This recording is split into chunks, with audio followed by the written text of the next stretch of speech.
Welcome to Life Stories, where real-life experiences unfold and share the lessons that shape who we are.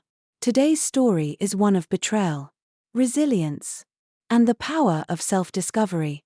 Follow the journey of a woman who, after uncovering shocking truths about her past, finds herself standing at the crossroads of life, ready to take control of her future. It's a tale about breaking free from the shadows of family expectations and learning to define success on your own terms.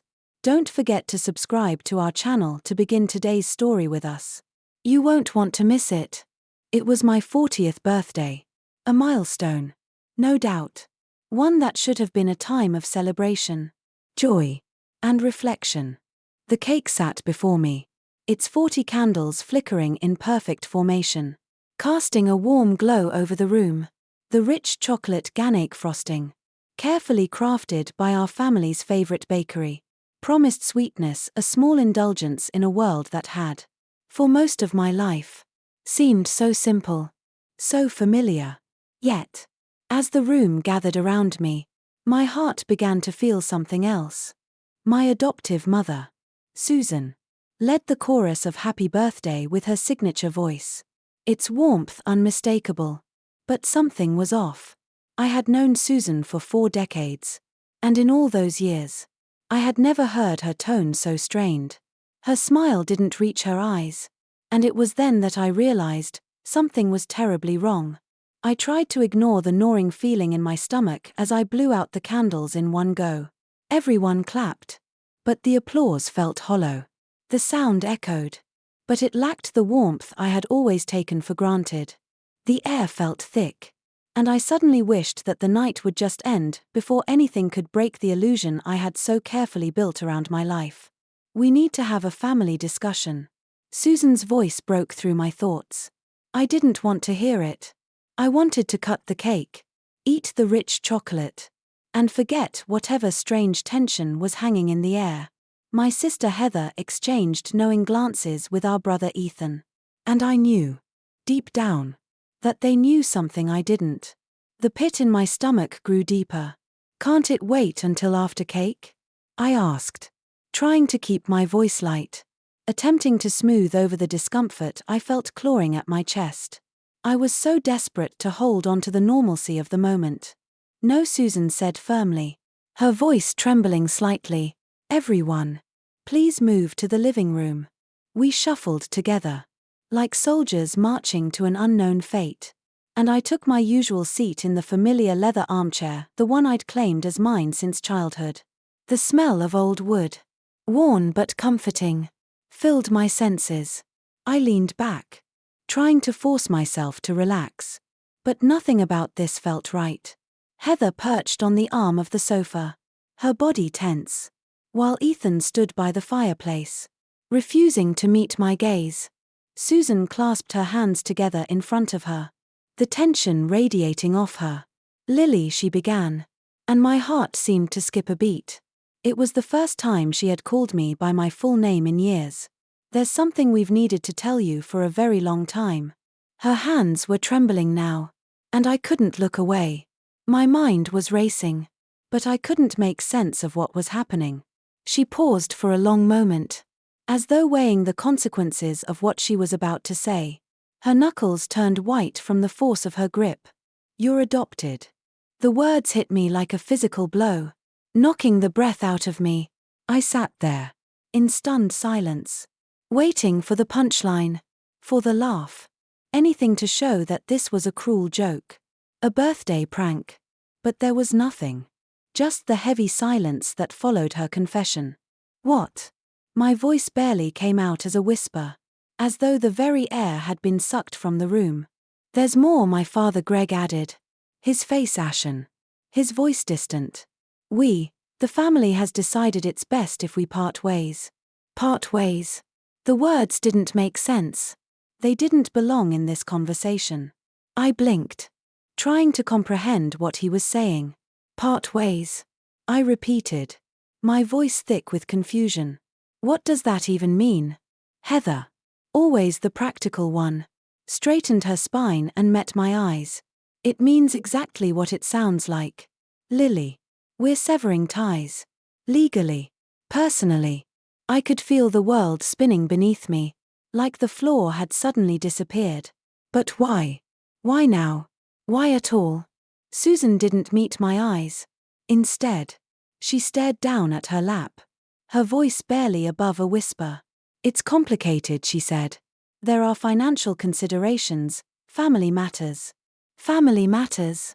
I stood up so quickly that my chair scraped loudly against the hardwood floor.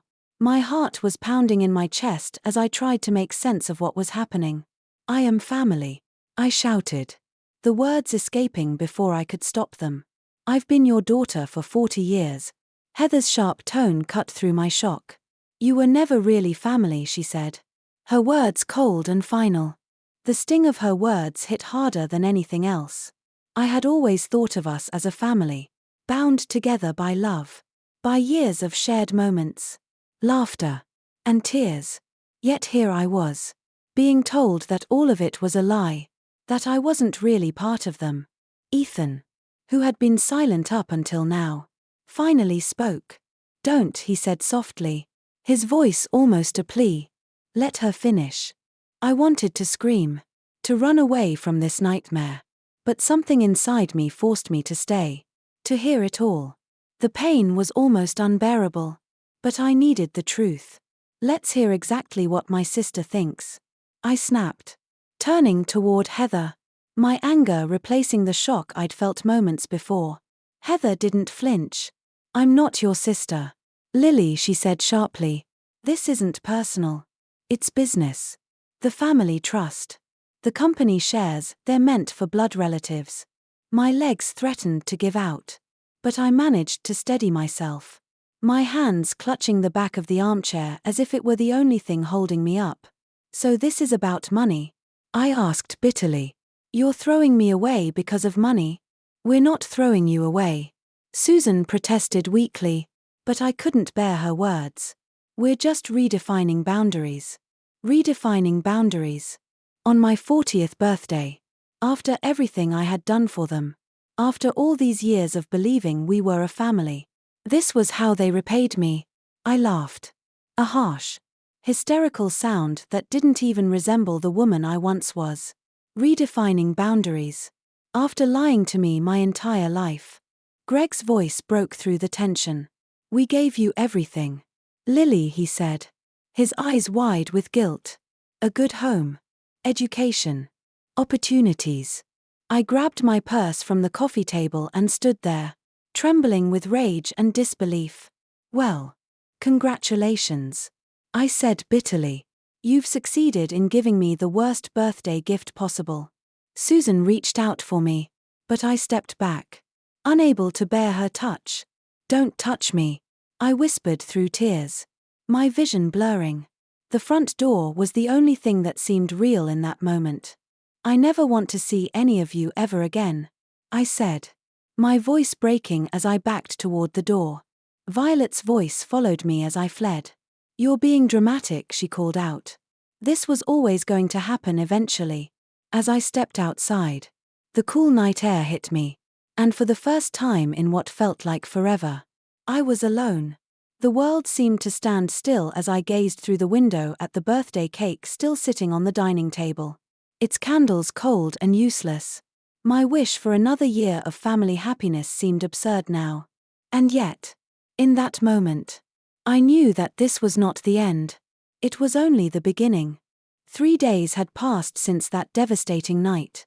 3 days of tears, anger, and disbelief. I hadn't slept much, but I found myself standing in front of my childhood home, key in hand, ready to face whatever I needed to face. I could hear my grandmother's voice in my head, you have to face your past to create your future.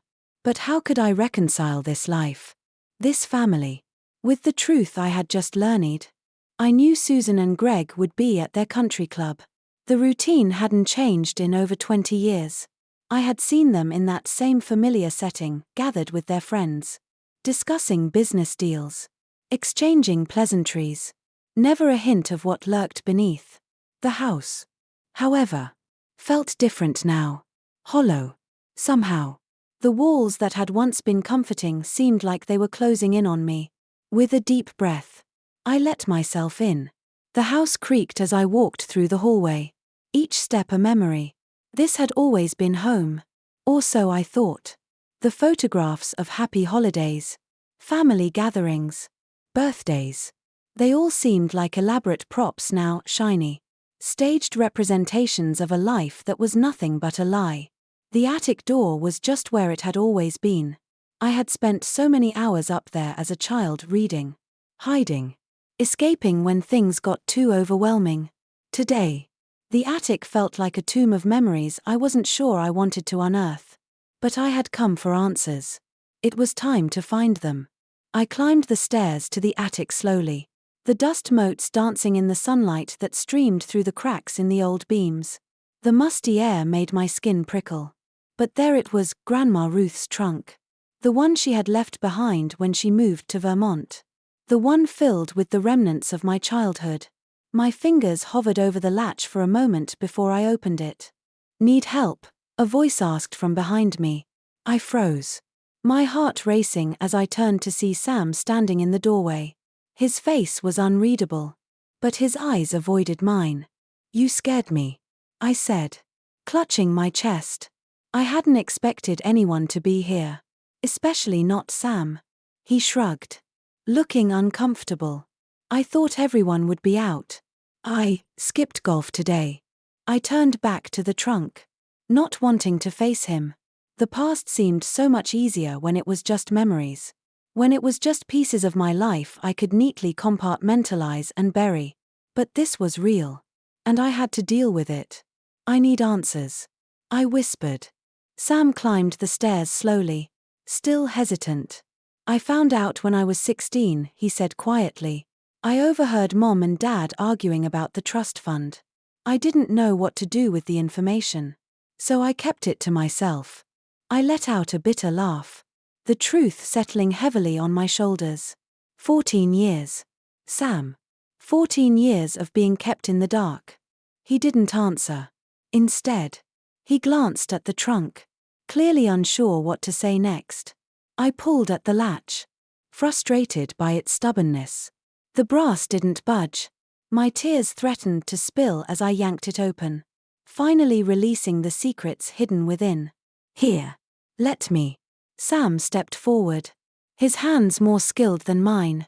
The latch clicked open, and he lifted the trunk's heavy lid.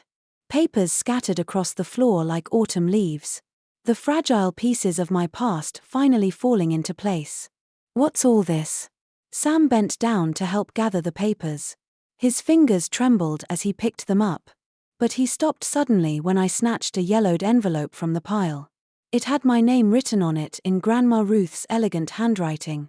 I could feel my heart pounding as I opened the envelope. Inside, there was a legal document, along with a handwritten letter from my grandmother. My hands shook as I unfolded it and began to read aloud, my voice barely a whisper. "My dearest Lily," I read, my voice cracking. "If you're reading this, then certain truths have come to light. I always feared this day would come." Sam's breath caught as he stepped closer. "What is it?" he asked, his voice low. "It's her will," I whispered, scanning the documents in disbelief. "She left me everything, her house in Vermont, her investments, all of it in a separate trust outside the family estate." "What?" Sam's voice trembled with disbelief. "That's impossible. Mom said Grandma Ruth left everything to the family trust."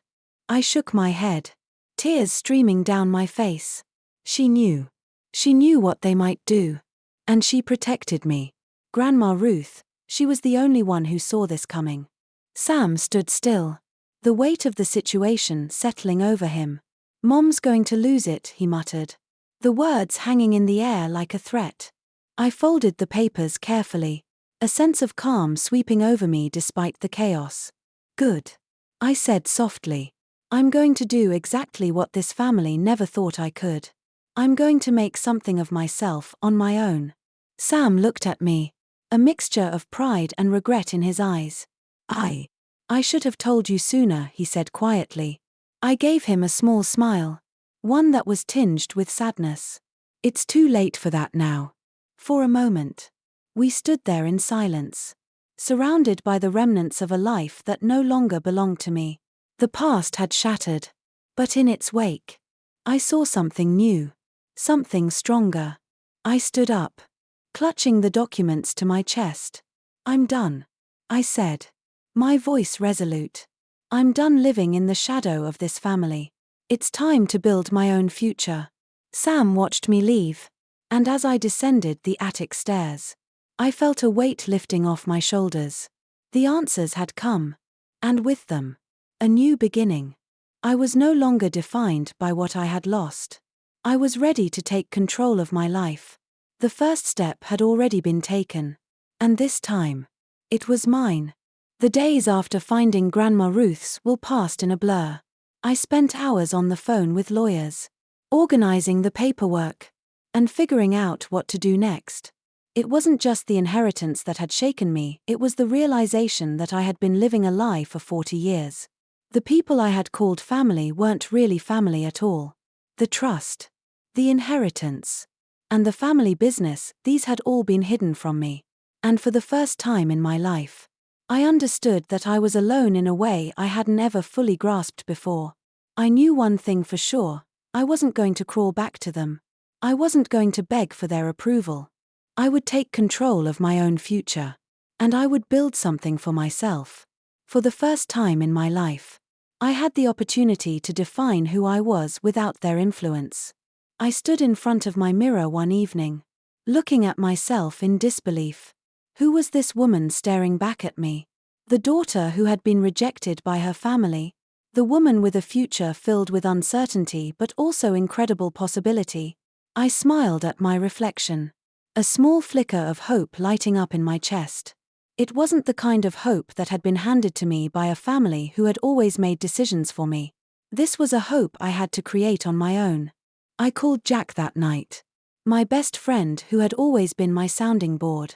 The one who had never judged me or questioned my abilities. He had always seen me for who I truly was, not as an extension of the family I had grown up in. I told him about my plan. I was going to start my own consulting business, one that would be independent of my past and the shadow of Harrison and Associates. Are you sure about this?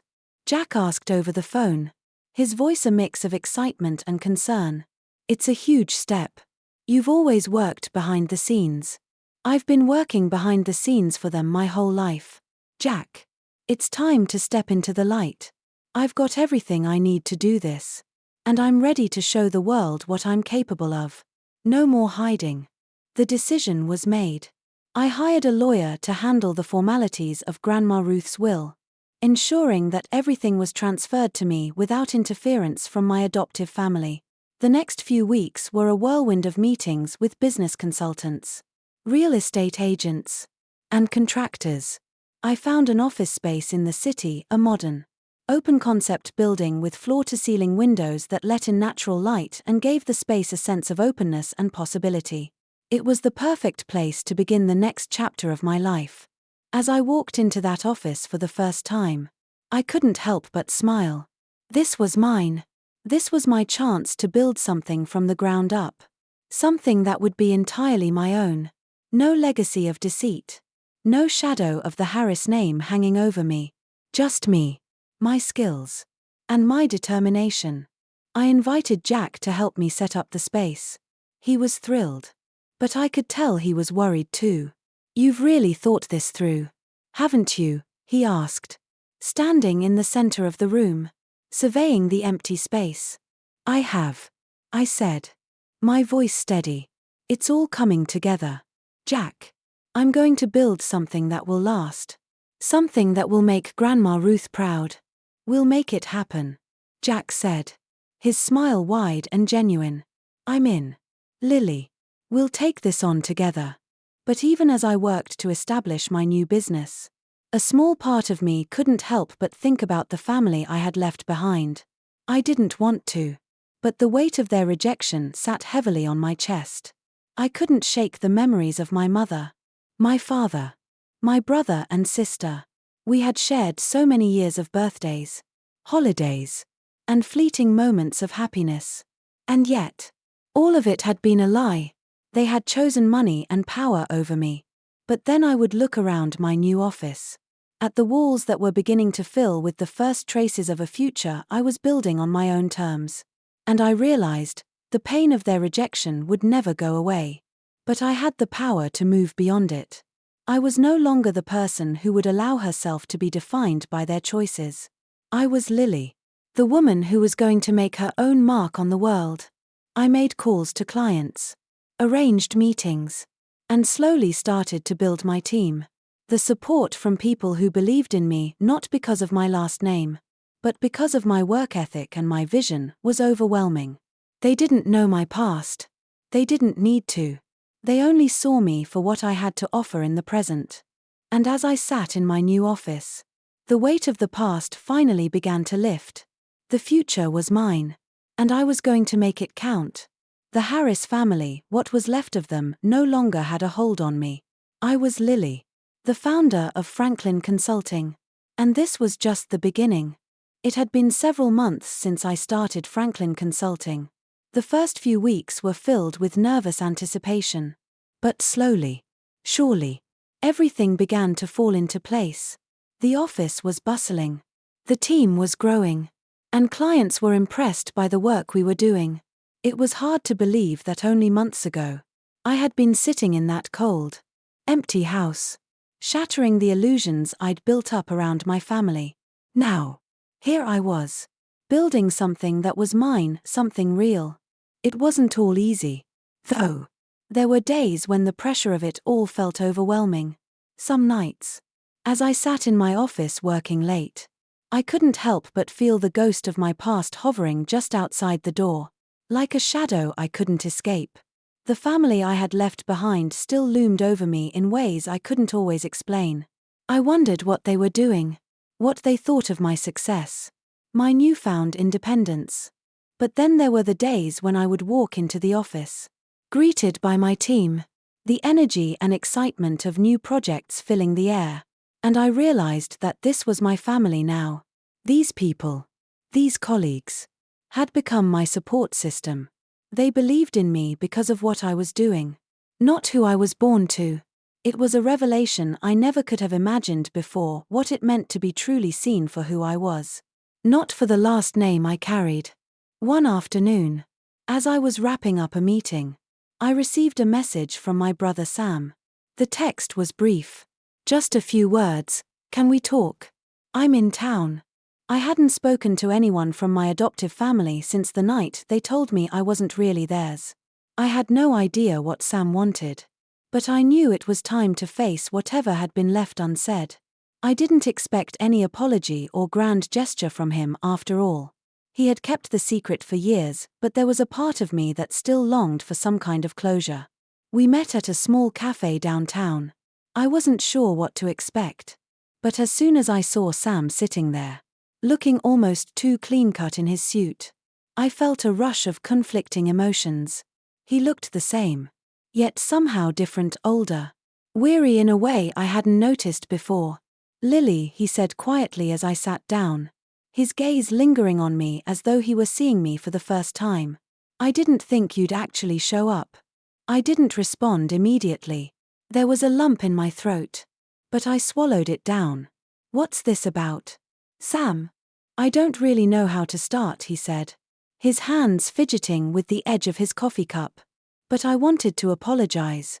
For everything. For not telling you sooner. For letting Mom and Dad make all the decisions without considering how it affected you. I've regretted it for a long time." I sat back in my chair, trying to process his words. Apology. It was something I hadn't expected to hear. Not from him. I had spent so many years feeling like an outsider, trying to find a place in a family that had never truly been mine. I didn't know what to feel now, whether I should accept his apology or whether it was too little. Too late. "I'm not sure what to say," I finally said, my voice quieter than I intended. "You kept this from me for 14 years. Sam. 14 years of lying. I can't just forget that." "I know," he said, his voice cracking slightly.